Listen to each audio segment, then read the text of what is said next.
व्रत करने वाली सभी माताओं बहन बेटियों को छठ की बहुत बहुत शुभकामनाएं। छठी माता उनकी मनोकामना पूर्ण करें और साथ में हम लोगों का भी। आज देखिए दूसरा एक छठ का गीत आपके सामने लेकर हाजिर हैं, सुनिए उसे। फलवा से सजली दउरिया बहंगी कैली तैयार। फलवा से सजली दउरिया बहंगी कैली तैयार। होखी ना बलम जी सुघर कहरिया चली छठ दरबार। होखी ना बलम जी सुघर कहरिया चला छठी दरबार। चला छठी दरबार।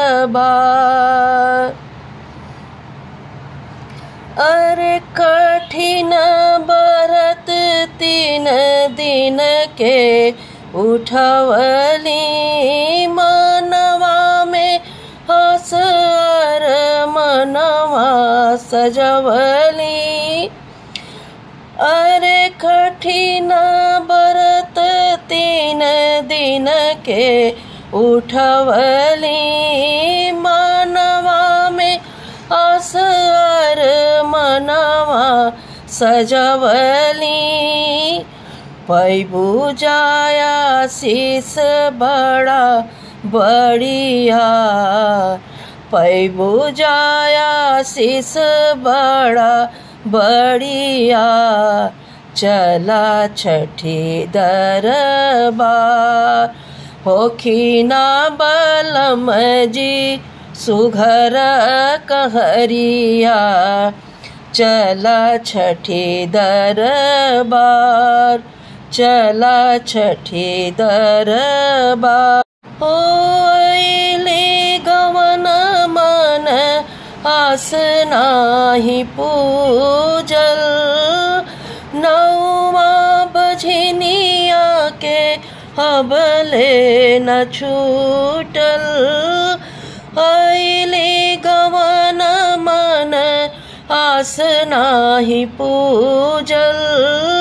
नौआ बझनिया के अबले न छूटल।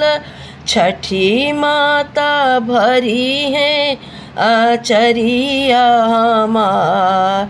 छठी माता भरी है आचरिया हमार चला छठी दरबार।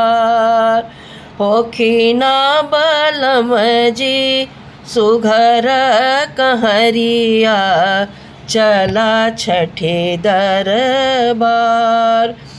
फलवा से सजली दउरिया बहंगी कैली तैयार।